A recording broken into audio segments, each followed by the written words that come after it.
অত্যাধুনিক স্টিলথ বোমারু ব্যবহার করে ইরানের ফোর্দো পরমাণু কেন্দ্র সহ ইরানের 3টি পারমাণবিক স্থাপনায় হামলা চালিয়েছে যুক্তরাষ্ট্র। দেশটির এই হামলায় যুদ্ধের শুরু বলে উল্লেখ করেছে ইয়েমেনের বিদ্রোহী গোষ্ঠী হুতিরা।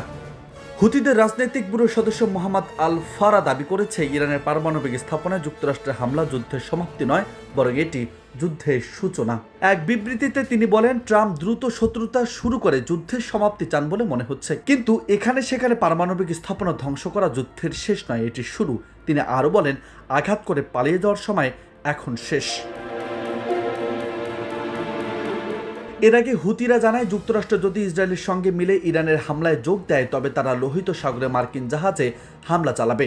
হুতির সামরিক মুখপাত্র ইয়াহিয়া সারি এক বিবৃতিতে বলেন, যদি ইসরায়েলের পক্ষ নিয়ে যুক্তরাষ্ট্র ইরানের কোনো আগ্রাসন চালায় তবে লোহিত সাগরে মার্কিন জাহাজ ও যুদ্ধ জাহাজগুলোর উপর তাৎক্ষণিক হামলা শুরু হবে। তিনি আরও বলেন, আমাদের বাহিনীর সব প্রতিকূল গতিবেগ পর্যবেক্ষণ করছে। ইয়েমেন সব মুসলিম জাতিকে দখলদারত্ব ও অবমাননার হাত থেকে রক্ষা করতে প্রস্তুত রয়েছে। হুতি মুখপাত্র বলেন, ইরানের বিরুদ্ধে জায়নবাদী শত্রুদের সমর্থনে মার্কিন আগ্রাসন উপেক্ষা করা যায় না।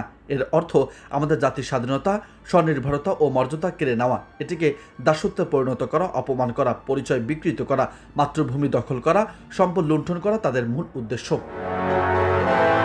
নিউজ ডেস্ক, বার্তা 24।